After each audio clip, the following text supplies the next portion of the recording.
11 prayers, treading water that they drown. My head on a swivel, yeah. It's only really my surroundings.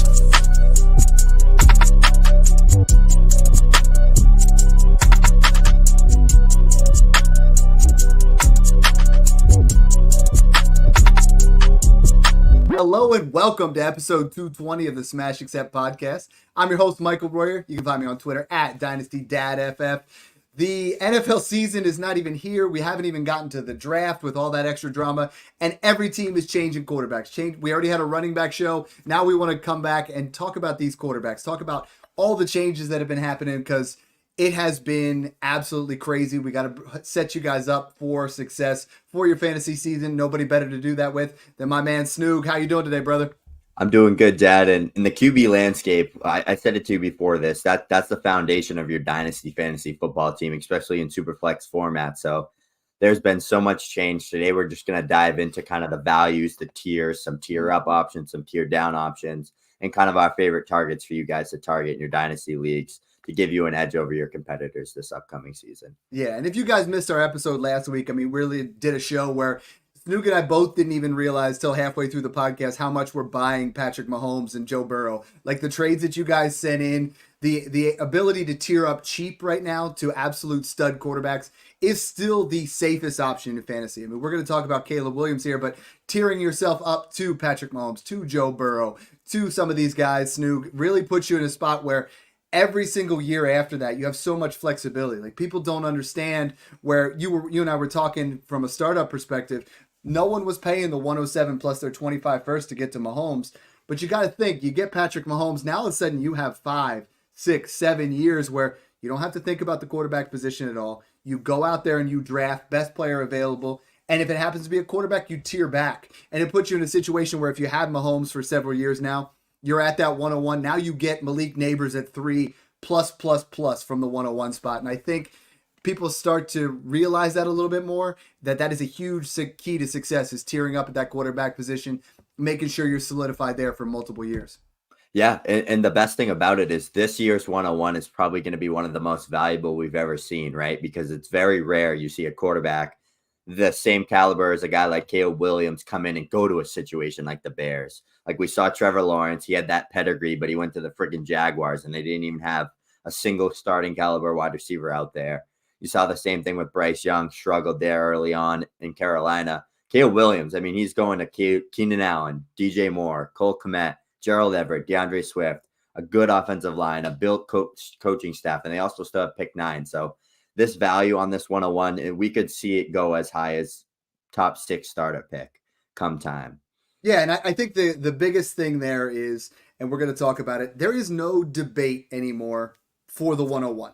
Like even in a 10 team, it's Caleb Williams for me now. Like they have gone out and said, you know what? Justin Fields might be a distraction of being a backup here. Gone. We need to get him a elite wide receiver. He's already got DJ Moore.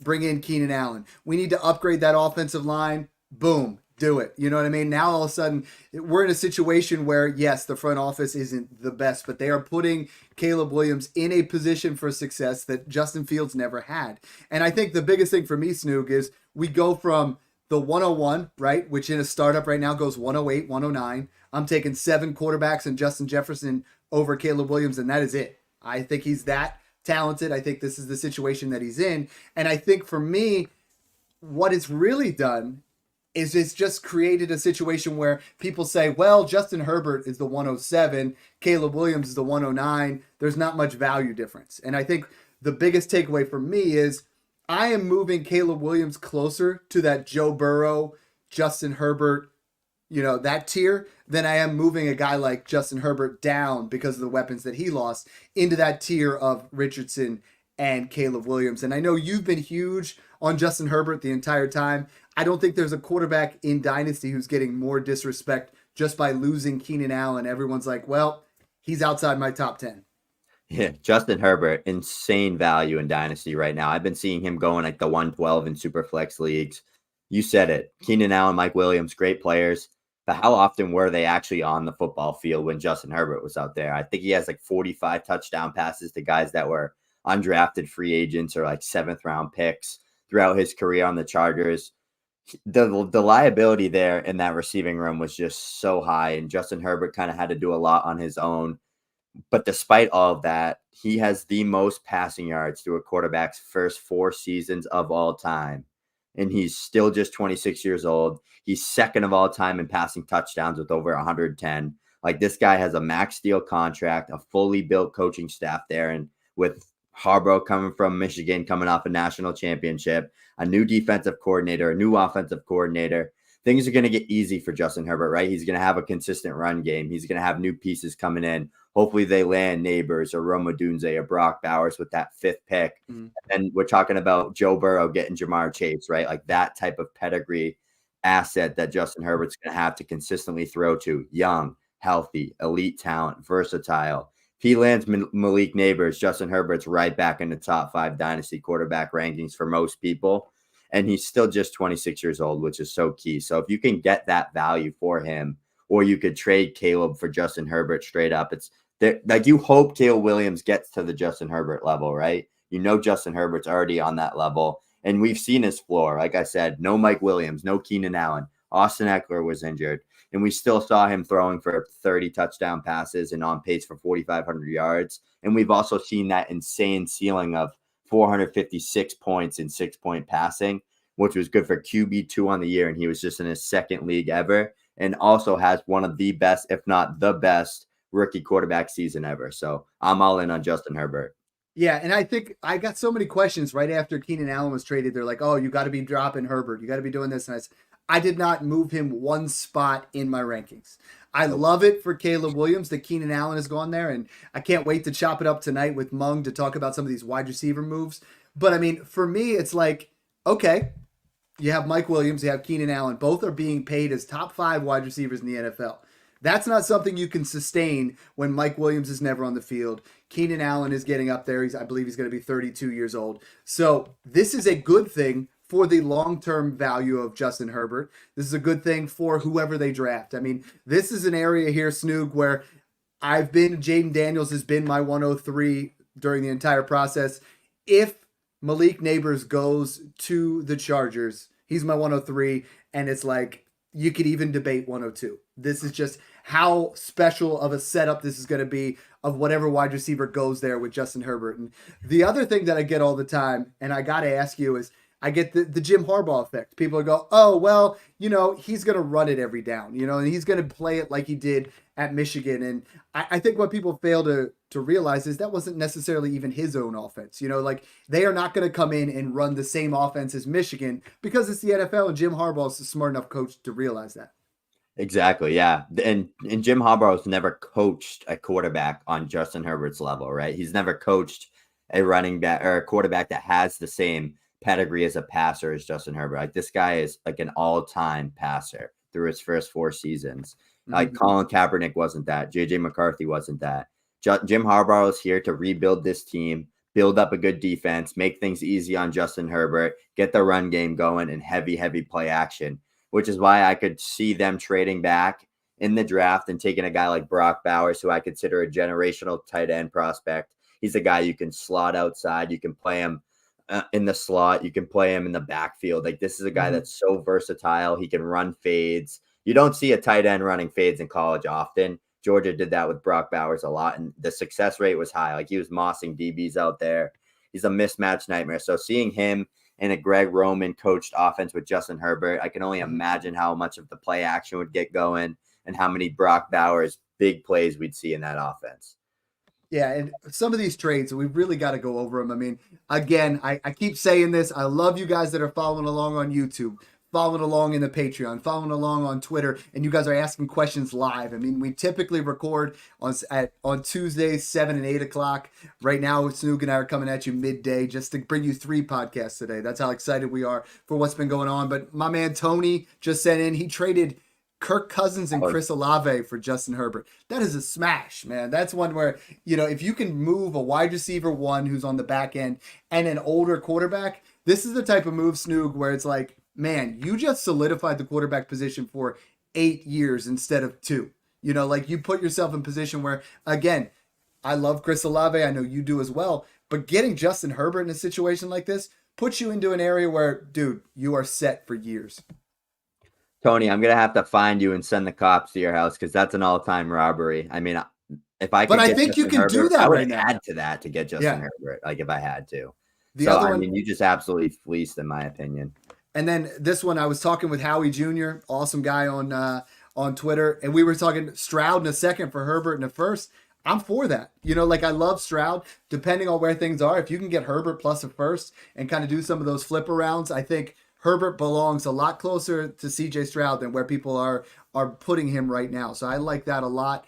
Within 24 hours of the news of Keenan Allen being traded across the 13 Smash Accept leagues, there were 3 trades of Justin Herbert. 3.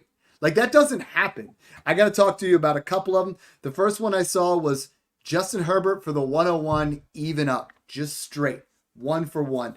And it's like, I think the gap has closed a little bit, but I still feel like Justin Herbert has to be valued over Caleb Williams. I mean, Caleb is going to be potentially higher at some point, but we don't know what that's going to be. You know, we don't know how he's going to adapt to the NFL game where we've already seen it from Justin Herbert. Yeah, and it's such a valuable, like high priority position in dynasty fantasy football where you want to kind of prioritize the guys that are already established. No doubt in my mind, Caleb Williams will not bust. I would put a lot of money on it that he is going to be an elite quarterback in fantasy football and in the NFL. But he could have that T-Law.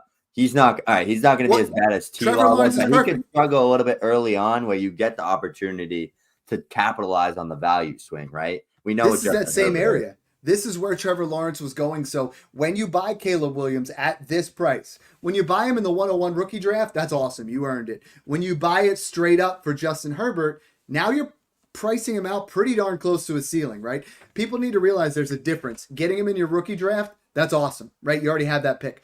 Buying now for Justin Herbert even is a lot riskier move. You know, like now you already have Justin Herbert. You already have that quarterback who you know is going to be a QB1. You believe that Caleb Williams is going to be a QB1, but we've seen it in the past with some of these other quarterbacks that we're going to get into. I think there is a 95% chance that he is a QB1. I have it as like, that's how certain I am that he is going to be in that area. So that's the tricky part, but you have to bring up the risk factor. The second trade was actually my brother in another one of our leagues. Shout out Mark. He got Justin Herbert, the 204 and the 210. For Stafford, DK Metcalf, Michael Pittman, the 207, 212. So literally 2 seconds on both Stafford, Pittman, and Metcalf for Justin Herbert. I'm all in for that kind of, you know, like he already had the wide receivers. He has Puka Nacua. He had Jamar Chase. He has multiple wide receivers. Going up there and using Metcalf and Pittman on top of Stafford to get to Herbert, I was in for that because then he moves also upgraded a couple of his second round picks as well. Yeah, exactly. That's what it comes down to, right? You're cheering up for that elite dynasty fantasy football asset, and Justin Herbert's no doubt a top 8 to 9 super flex startup player. He has the upside of the Patrick Mahomes, the Josh Allens, the Jalen Hurts, right? We've seen the 456 fantasy point season in 6-point passing. We've seen 5,300 passing yards and 38 touchdown passes, and that was with Keenan Allen and Mike Williams. But again, they didn't play the whole season. So give him a fresh new wide receiver 1. You got Palmer there who's going to take the next step. Hopefully Quentin Johnson can take that next step. Seems like the coaching staff has decent confidence in him. And you get Malik Neighbors in there stretching the field. When's Justin Herbert ever had a field stretcher? Yeah. Who was his field stretcher? Jalen Guyton? He was so good that he convinced us that Jalen Guyton was something. He's elevated people like Mahomes has, and I think Mike Williams, for the 25% of games that he's played, was a bit of a field stretcher. The third one for Smash Accept 12, my guys Bowtown 16 and Sir Pix-a-Lot. Love that name. Aaron Jones, Lamar Jackson, and Ramondre Stevenson, or Justin Herbert and Travis Etienne? Give me Justin Herbert and Travis Etienne. I thought that's a good trade though, right? Because you got you upgrade down, you tear down a little bit from Lamar to Justin Herbert, but then you get the solidified, bona fide RB1 in Travis Etienne versus Ramondre Stevenson and Aaron Jones. So I like that one for Sir Pix-a-Lot. I was not intending on making this a Justin Herbert podcast, When people are sending trades in nonstop here as we go, I love it. Blaze Kotzenberg, another guy on Twitter, said he got the 105 in Herbert for Tua, Laporta, and a 25 first. And I'm okay with that because you got, you upgrade. You guys know I hate Tua. I'm sorry. I trade Tua everywhere I can get. And that's what's great about the quarterback position is you don't have to love the guy. You use him as an asset to trade up. This particular situation, I think, I from my conversations with him, this is probably a late first. Laporta's a stud, but the 105, you could get Bowers there, flip-flop that. So it becomes, Herbert for Tua and a late first. And I'll do that all day. I know that's always been a thing where, was it, who was the analyst that put out there where Tua was better than Herbert? I remember last year you were talking about it all the time. It was Emmanuel Acho. Acho, that's it. I almost said H.A. because I was that take. Yeah.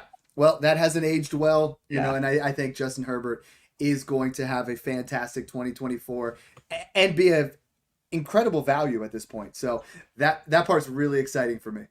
Yeah, exactly. I love this trade. And especially because for me, just given Drake May and Jaden Daniels projected to go 2 and 3 in the NFL draft, that means I'm getting Malik Neighbors at the 105, right? Mm-hmm. We know Marv's going. We know Caleb's going. Everybody in most fantasy football leagues, especially Superflex, are going to see, oh, Drake May went 2. Oh, Jaden Daniels went 3. I'm automatically taking them 3 and 4 in these rookie drafts just because of the draft capital, right? So that means I'm going to get my 103 Malik Neighbors at the 5 spot with Justin Herbert. That's a potential stack opportunity there. So I love this move, Blaze. And I think you have leverage because even if Malik Neighbors does go, then you do get your QB2 or QB3 in this class, or it's Brock Bowers, who also could go to the Chargers. So you're in a good spot. So I think Daniels has an incredible amount of upside. I've been saying it, and I know you have as well, that Drake May worries us both. So the 105 to me, 105, 106 is where you're either going to get May or Bowers.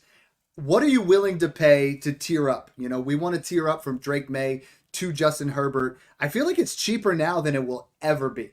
I feel like a late first gets you from 105 to Justin Herbert. So 105 and late first for Justin Herbert.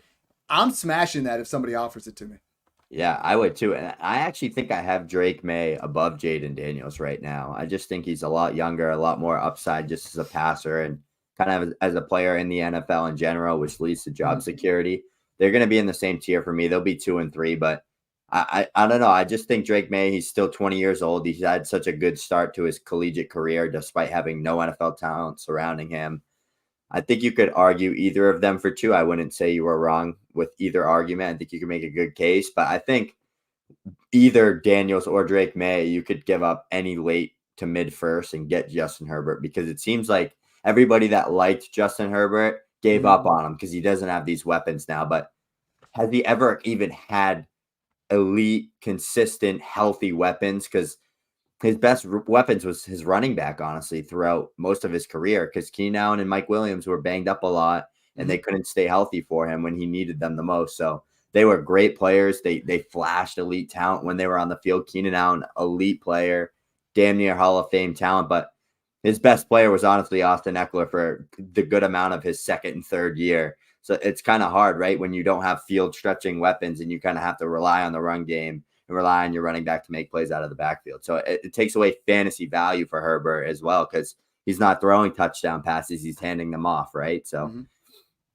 I got another one here from Howie Jr. And, a lot of you guys, I absolutely love this because I'll put a trade that I've made out there or a trade that I see, and I'll put it with a graphic and say, hey, what do you guys think of Justin Herbert? And the amount of responses we've been getting are fantastic.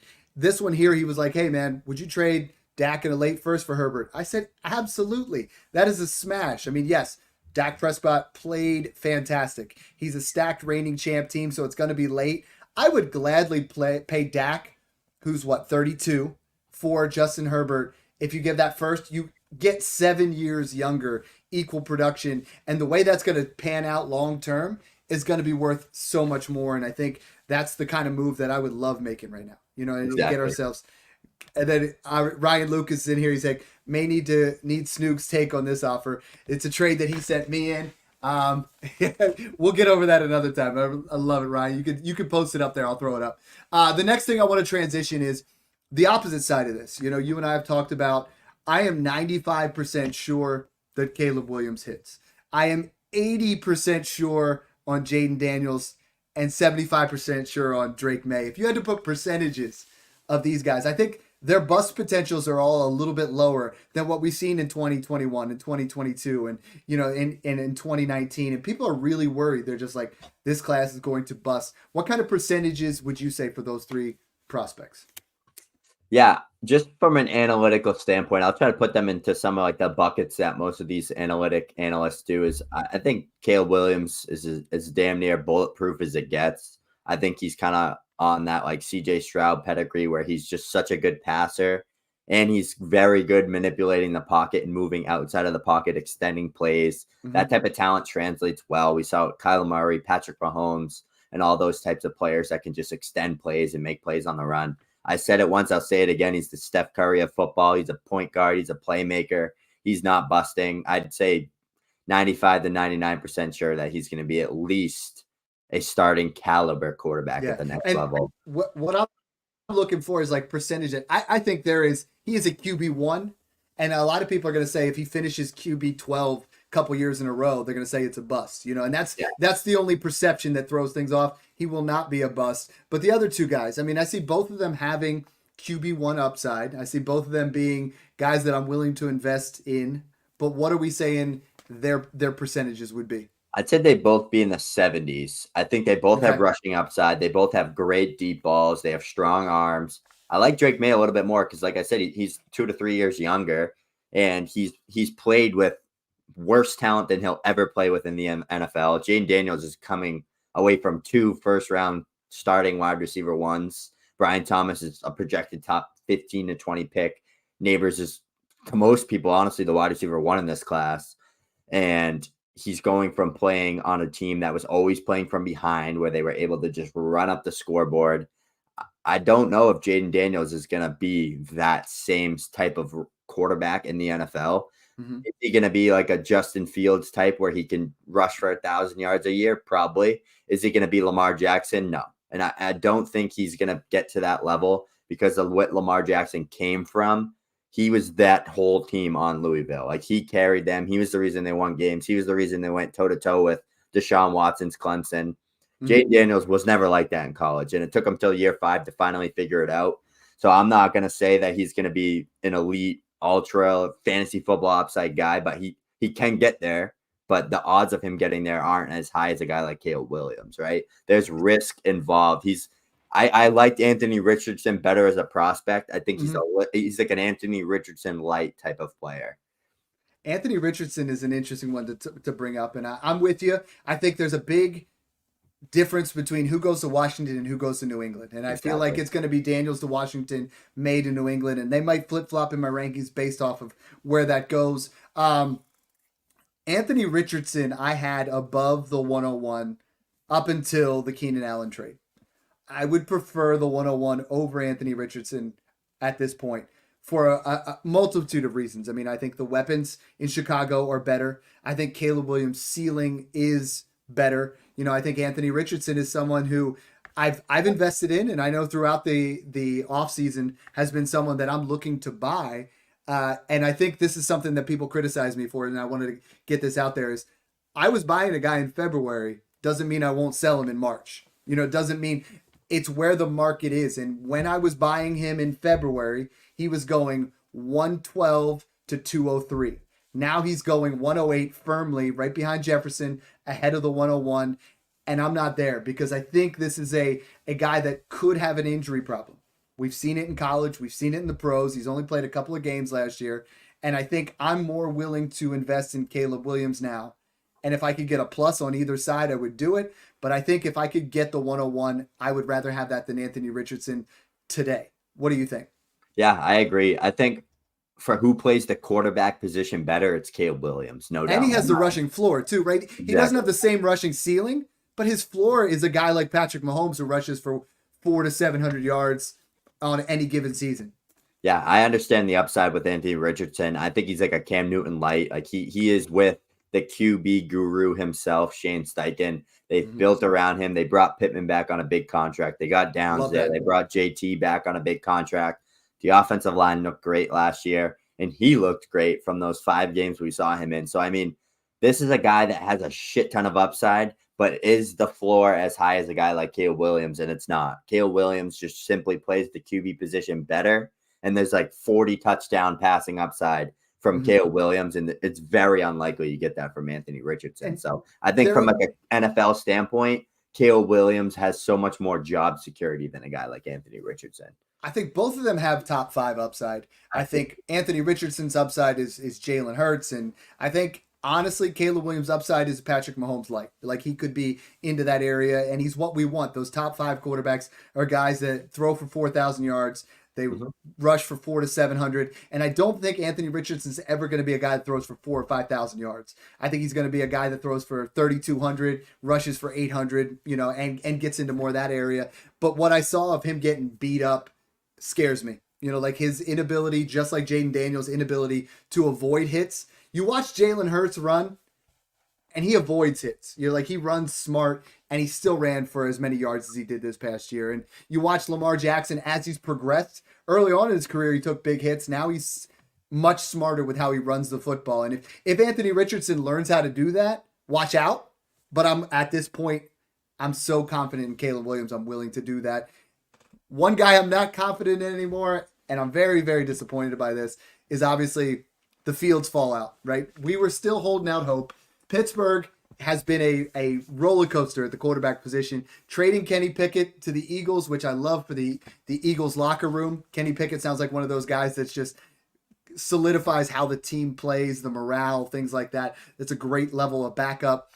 And you and I, we didn't believe he was a starter from the get-go. But now at this point, becomes arguably a top 5 backup, and I'm willing to invest now because that price tag has fallen off completely.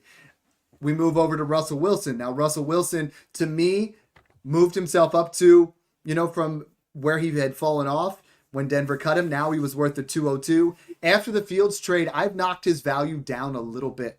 I am not as bullish on going out and buying Russell Wilson. I moved him from the 202 to maybe the 205, and I think that might be lower than a lot of people. But I think ultimately he's great for Pickens. We know Pickens, you and I both are. I've been putting this out there. I had Pickens at 112. I moved him to 110. Once they traded for Wilson, once they got rid of Deontay Johnson, I'm bullish. I'm not taking above Roma Doomsday at 1.7, but right after that at 8. Like, I've moved him way up in my rankings. I think the Fields trade doesn't hurt him as much either. Like a lot of people are really saying, well, this is really going to be bad for George Pickens. I don't think so. So let's get into Justin Fields, because that's just a Pittsburgh background. Justin Fields, people are saying, Dad, what do I sell him for?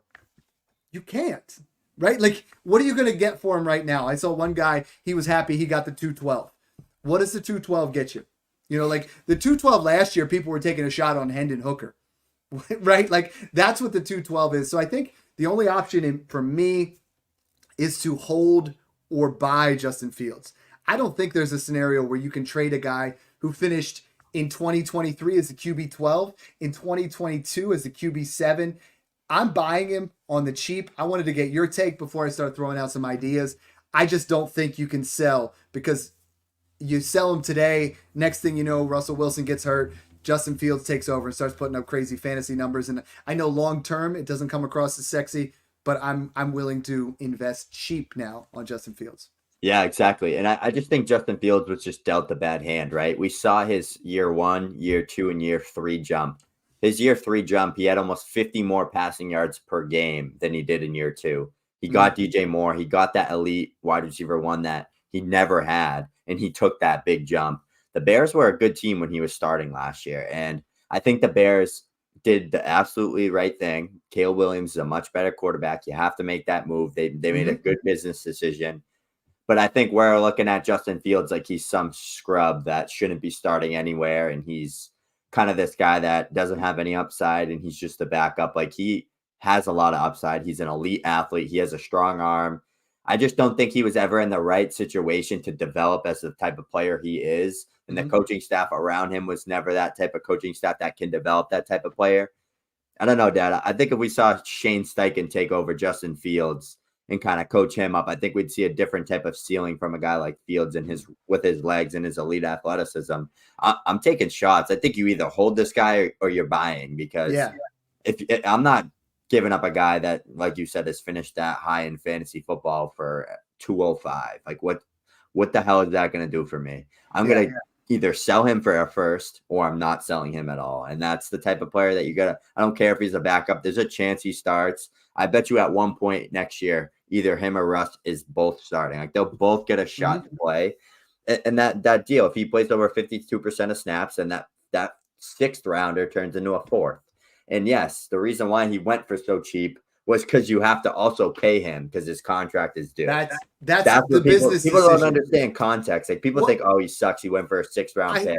I see all these people saying, oh, well, Kenny Pickett's worth more because he got traded. No, that's not the situation. Is Fields was due, a good amount of money.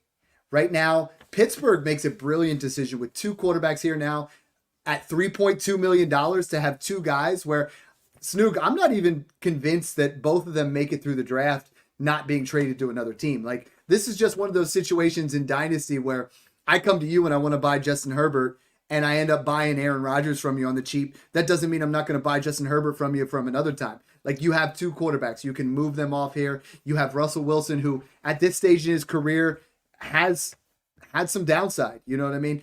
You get an idea where they start Russell Wilson for the first 6 games and go 2-4. Justin Fields becomes the starter. You invested that 212 today. Now all of a sudden he goes back, if he becomes the starter again, instantly to a first. So one scenario that I've been kicking around, and I got some analysts, chirp in and be like, this is kind of dumb.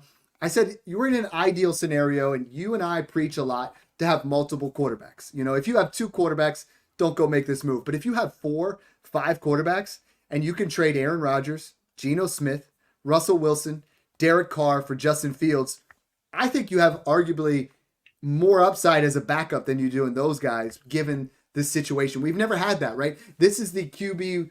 This is a guy that's a backup quarterback, the most efficient handcuff we could possibly have. But as soon as he starts, man, that value is going to skyrocket.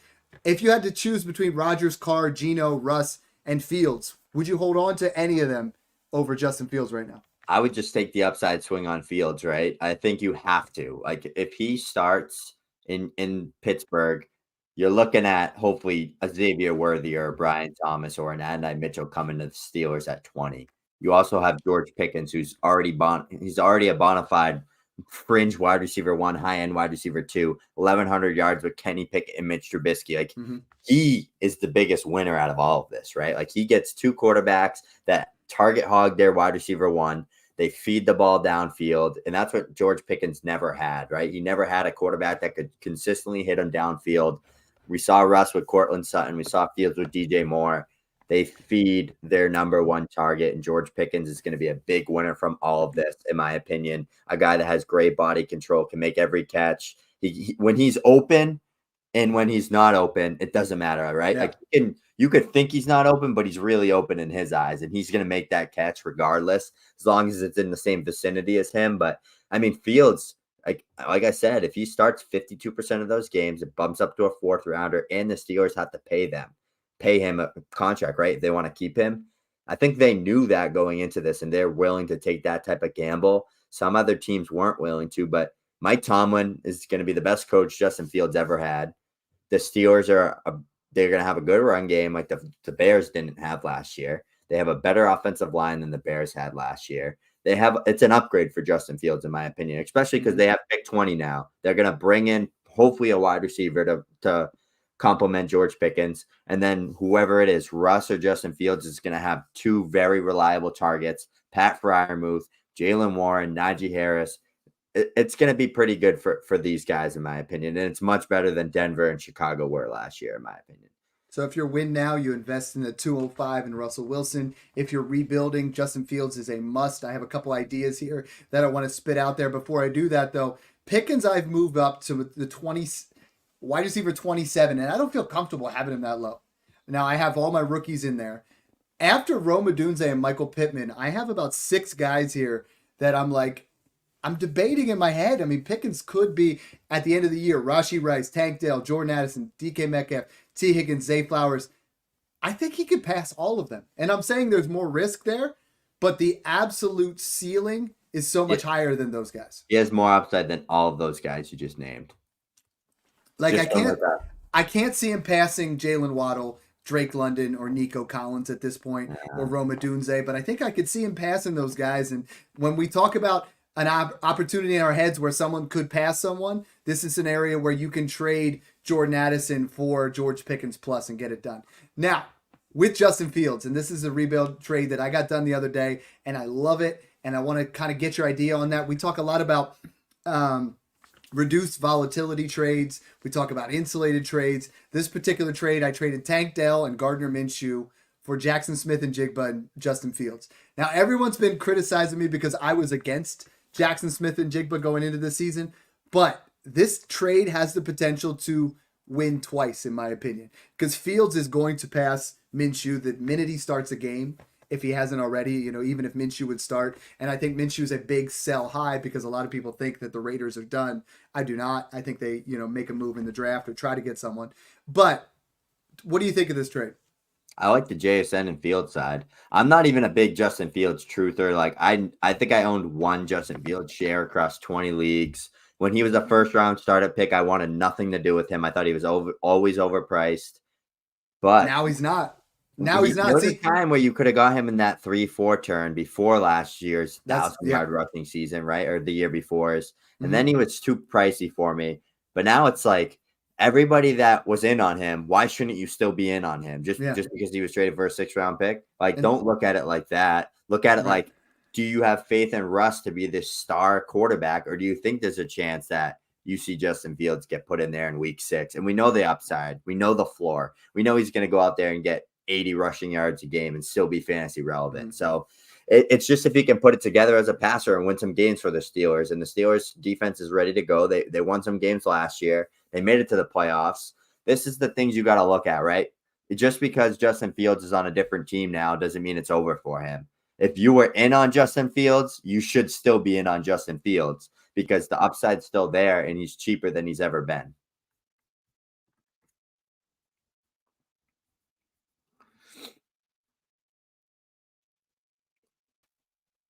Hey, I'm back. I was in on my Justin Fields spiel got you all excited. I hit the wrong button there. I got so excited talking about Justin Fields trades. But like for me, honestly, I'm trying to make ideas of what I would do. The running back landscape right now is, for me, from 15 to 30 is next to no difference. It's talking about Isaiah Pacheco down to Aaron Jones type thing. So this is a scenario where if I have an older quarterback, a Matthew Stafford, a Aaron Rodgers, something like that, where I'm just like, you know what? Why don't you take, I'm going to give you Isaiah Pacheco and Matthew Stafford. You give me, a guy like Javonte Williams and Justin Fields, and you start to pick those guys that you like. And a lot of times, this is why I don't know where you're at, but me, I hate 1-for-1 trades. I don't like to do it. I like to make it a 2-for-2 because perception in Dynasty of player value is so much different from person to person. You have Kamara higher than I do. I have a guy like, I believe that I have Jalen Warren or Zamir White higher than you do. So it's a matter of like picking out those differences and then exploiting that where it's like, okay, you have Fields, but you need a quarterback right now, right? I think so many people are in a situation where they are panicking. I saw 3 different guys message me and say, hey, I traded my 25 first today for Aaron Rodgers. Is that a good call? No, it's not. Now's not the time to make that kind of call. You get yourself into a scenario where that could bite you. Like I love Rodgers in certain scenarios, but I'm not paying that kind of capital. So anything you can add to that before we move on off the Justin Fields topic? Yeah, exactly. It's all about understanding the values and people have a lot of these guys in tiers, right? So you have to kind of understand there's always going to be someone higher on that player than you are. So here we go. I have a keep trade cut for you, Dad, with 3 very similar quarterbacks in the landscape right now. And 2 of them are guys you were super high on last year before their breakouts. Keep trade cut, Jordan Love, Trevor Lawrence, Brock Purdy. And what are some kind of options? Because they're like 11, 12, and 13 for most people in Dynasty right now. Like, who is your favorite out of this group and why? And like, what leads to you making that guy your favorite? Like, what upside are you chasing with a guy like that? So I have them as my 11, and then I have Daniel slotted at 12, Purdy 13, Trevor Lawrence 14. But my 11 is Jordan Love. We're kind of mixing that together. I mean, his first year as a starter, 4,159 yards, 32 touchdowns in his first season. They have done nothing but add to his value. You know, I don't want to pick between Jaden Reed, Christian Watson, Dontavian Wicks, Tucker Kraft, Luke Musgrave. I don't want to pick which guy I like, but all of them help Jordan Love. I think Jordan Love for me is right underneath Kyler Murray, and I have him a tier above both Purdy and Lawrence. And I know that's going to be a little bit hot for a lot of people, but he was the guy that I've been buying for 16 months now, even longer, where it's like I've been buying him everywhere, and he's been proving that. You know, one of the guys in our group chat was like, hey, who do you want between, 102, Jordan Love and Trevor Lawrence? Today, I said Jordan Love. If you're in a startup, it's Jordan Love, because I think the positional scarcity becomes so difficult. If you're in a startup, you get to that second round and he's there, and you got to choose between, I love Marvin, but between 102 and Jordan Love, I'm taking Love, because in that third round, I'm going to be able to get a wide receiver. I'm not going to be able to get a quarterback. Brock Purdy, I love him. Brock Purdy is right now, I have Purdy and Lawrence 13 and 14, both of them worth between the 104 and 106. I would sell either of them for the 103, but I would be buying in that 104 to 106 depending who fell. Like 105, 106, I will smash for both of them. I want both of them at that spot. 4, it really depends on Neighbors, Daniels, what you feel like falls into that area. So like that's kind of where I'm at with these guys. I think Purdy, he's got the best weapons for sure. Jordan Love's got a beautiful complement of weapons. The minute Brock Purdy gets paid, I think he jumps up a tier, but I don't think he passes Jordan Love for overall upside. And Trevor Lawrence, I think, is now gotten to be a point, Snoog, where he's a buy for me. Like, he was a sell for so long, but now he's all the way down to QB 14, and they're going to get more weapons. Everyone's like, oh, Calvin Ridley left. Guess what? They're going to take Brian Thomas Jr. They're going to try to bring, that's better than Calvin Ridley. They're going to bring in weapons for him, and I think Trevor Lawrence is going to see some better football. So I know I went on a rant there, but you did set me up for it.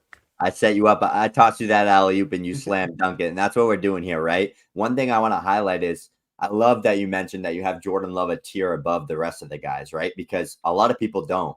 So that means you could get your guy that you're much higher on and maybe get a plus on top of Jordan Love for Trevor Lawrence, right? Like you can tier off Brock Purdy or Love and maybe get a pair of thirds or get a second, a third swap for a guy that you have a tier above. So that's why your values are so crucial in how you value the quarterback landscape. Because for me, like I literally like Justin Herbert so much that I'd be willing to move him for Lamar Jackson, right? Like I'd want to get Justin Herbert for Lamar Jackson, and I can get a big plus now at this point. And there's people that literally would take Lamar Jackson over. People have Lamar as their QB3 in Dynasty. And I would love to take Stroud, Burrow, and Herbert and get a plus for Lamar Jackson, right? So it's all about kind of getting a feel for your tiers, your values, and just getting your guys that you think have the same upside or more, and you can get the plus on top. Yeah, I'm perfectly. What I love about the quarterback position is there's such a variance in how people have them. I advocate, and in the Patreon, if you guys are in there, if you guys aren't, I mean, I'm going to explain how we do this. Is I have every player, like I have it. Tier 2 is guys that are worth 2.5 to 3 first, but then I go to tier 3 is Caleb Williams, Anthony Richardson, guys that are worth 101. Then I'll slot my rookie pick 102 behind Kyler Murray and before Jordan Love. And I'll go the whole way down through and tell you what pick is worth what player. I encourage you guys to do that. Make your own tiers. The best dynasty players see the rankings that you and I put out, see the rankings that other people put out, and then they come up with their own because you might be slightly different. And that shows you where your value tiers are. Because some people right now, like I said, mine is it cuts off at Love, then it goes Purdy, Lawrence, Dak, Drake, May, and then it cuts off again before Tua. So if I get to a rookie draft and Tua's there, I wanted to go before that. Because in that same tier, I have Tua, Goff, McCarthy, Bryce Young, Deshaun Watson. So then before I get to that next tier down, I want to jump in there. And that's how you make trades. That's how you make smart decisions with values of your players. Exactly. Yeah. And a guy I want to talk about a little bit is Kyler Murray. Like this is a guy that's most likely landing Marvin Harrison Jr. He's going to get his generational wide receiver 1 starter for 10 plus years. That's going to give you multiple 1,000-yard season.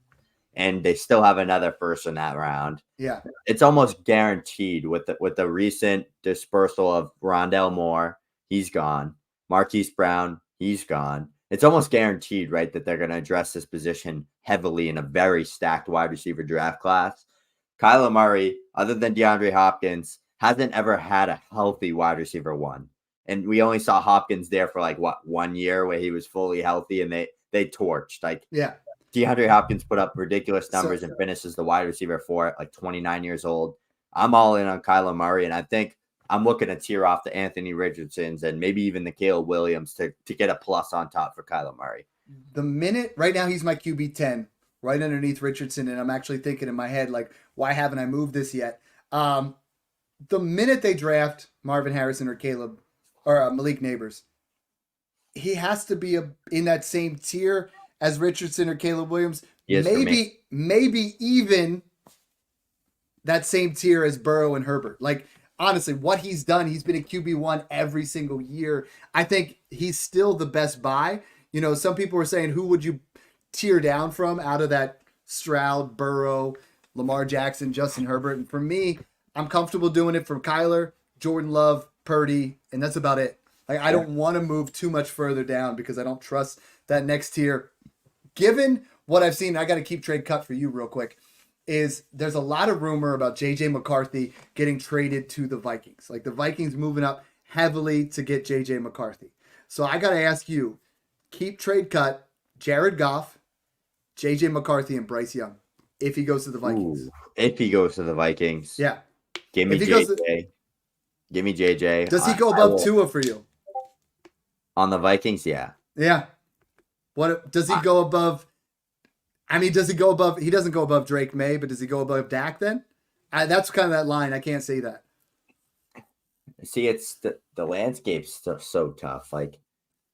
Just the ability of throwing to Hawkinson, Addison, and Justin Jefferson. I think you have to be a different level of bad to not succeed in that type of system with O'Connell there and with Josh McCown as the QB coach. So yeah, sign me up for J.J. McCarthy if he goes to the Vikings. I think it's going to be Drake May that they make that move for because McCown was his coach in high school, and O'Connell seems to drool over a guy like Drake May. He's got all the tangibles. He's a gunslinger.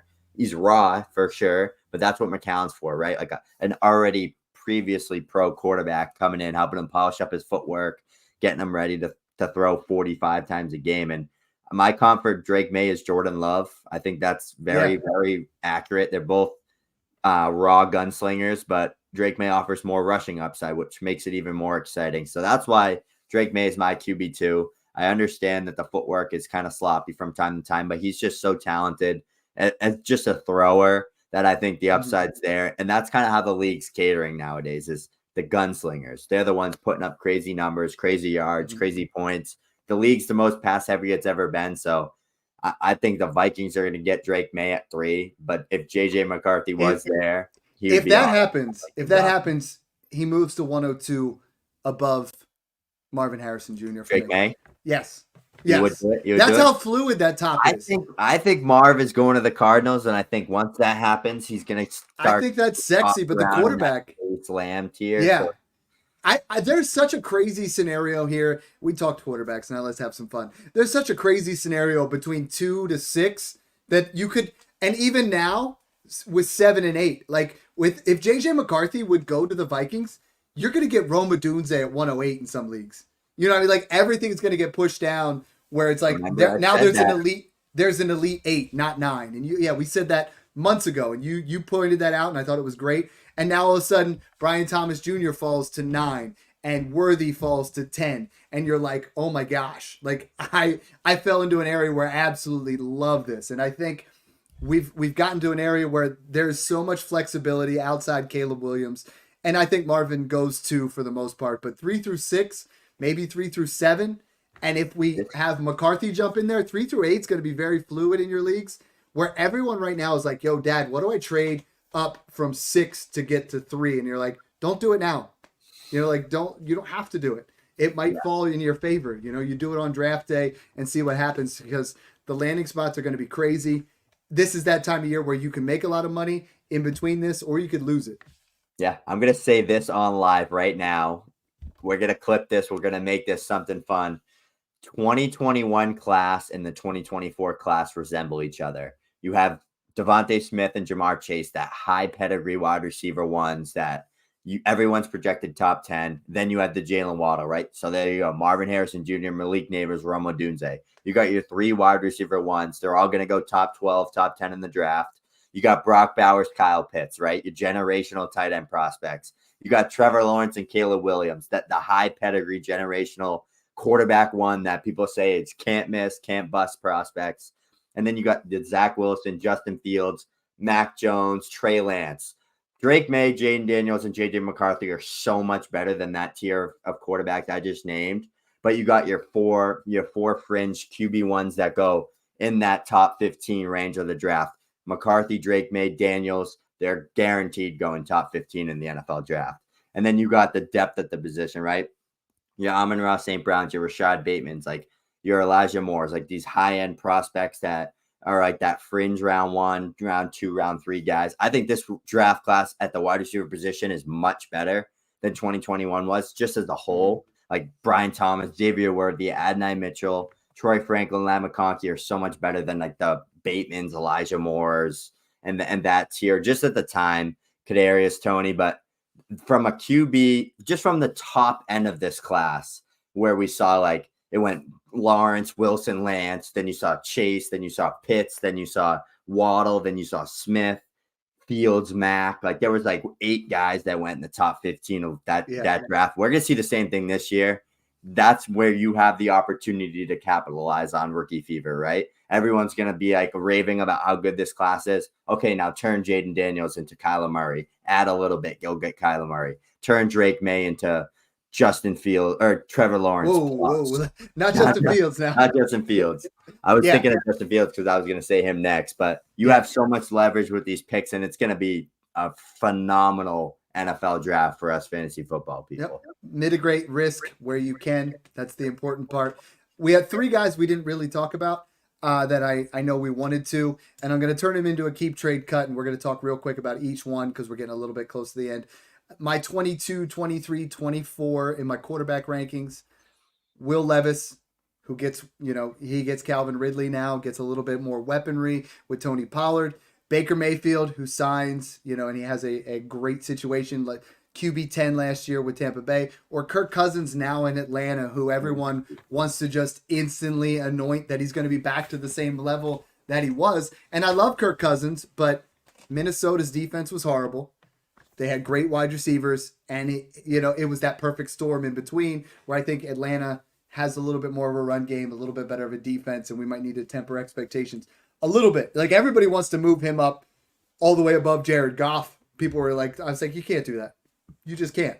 But keep one, trade one, cut one, Levis, Baker, Cousins.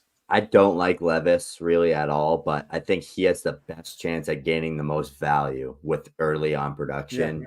He got Ridley. He's got Hopkins. They have brought in Pollard. They have Spears. They got a new coach. It's Callahan now. So I think I'd keep Levis there just because he's so young, the upside. And I'd probably trade Baker because he's got Evans back. He's got Godwin there still. Nothing's really changing for the Bucs. And they have that first round pick to maybe add a Xavier Worthy and add a new element to this offense. And then I'd probably cut Kirk Cousins. I mean, 36 years old. He tore his Achilles. I think he's going to be great for Drake London and Kyle Pitts. But we don't know what he's going to be, right? Like he's not a mobile guy, which is good. I think he's going to be a 4,000-yard passer. But every year he's going to lose more and more value just because of age. So I think they all have their own argument that you can make over the other. But I think Kirk Cousins definitely has the most risk involved just with the injury and just with how people value those 37-year-old quarterbacks. Because look at Stafford. I mean, he was phenomenal last year, and you could still get him for a second-round pick. So it's just Will Levis has the most value swing out of all those guys to gain value. But I think it depends on the roster. But if I had to take a shot on one, it'd be Levis. But if I'm contending and I need a QB3 that's guaranteed producing, I'd probably go with Baker or Kirk. Yeah, and I think this is the area where if I'm contending, I'm just gonna go with Cousins. If I have those other 2 guys, which I don't, I like move them everywhere. You don't have to. I've been telling this for years on the podcast. I have the same couple of quarterbacks. The other day I traded Calvin Ridley and Will Levis for George Pickens, and I'm fine with that. Because he was my QB4. There's a scenario where you You use a guy like Baker Mayfield to tier up to something else you need. You use a guy like Will Levis because of the risk to tier up to something else you need. So that's always, how I look at that frame. I only own top 12 quarterbacks. I know that sounds conceited. I know that sounds like a thing, but like I've made a living off of only owning top 12 quarterbacks or guys that I predict that are going to break out, which was Love, which was, Purdy, guys that I just picked that these guys have the profile. These are guys that are in the right situation. There's a couple of them that we'll be talking about in the next couple of months, but this has been a fun show. Again, make sure during this time of year, you guys are checking us out on the Patreon, checking us out on Twitter, checking us out on YouTube. I mean, we're literally everywhere right now. So Snook, why don't you close us out? Yeah, absolutely. Make sure you tune in on kind of our next few podcasts, right? We're going to be hammering kind of dynasty fantasy football stuff, but also hammering these rookies. We're closing in on the NFL draft. We're about a month and a half away. Things are going to get crazy, and we're gonna try to do some like rookie mocks for you guys as well, kind of realistic outcomes based on some of the mocks like Mel Kiper, Danielle Jeremiah. We'll take those mocks and give you guys rookie mocks with settings and all that good stuff based on that. You might think you have it figured out right now, but I promise you don't. A lot's going to change. A lot's going to be different in that NFL draft. Like all it takes is JJ McCarthy to go to the Vikings and Malik Neighbors to go to the Giants, and you have a bunch of people taking McCarthy over Neighbors. Mm-hmm. So you might think you have it figured out, but trust me, I think I have it figured out every year, and I don't. So just stay tuned. Again, we're going to be here to help support you guys along the way, help give you the information that we find, and help give you our process. And that's the best thing about it. Yeah. Thanks again for tuning in, guys, and enjoy the process. There's a bunch of questions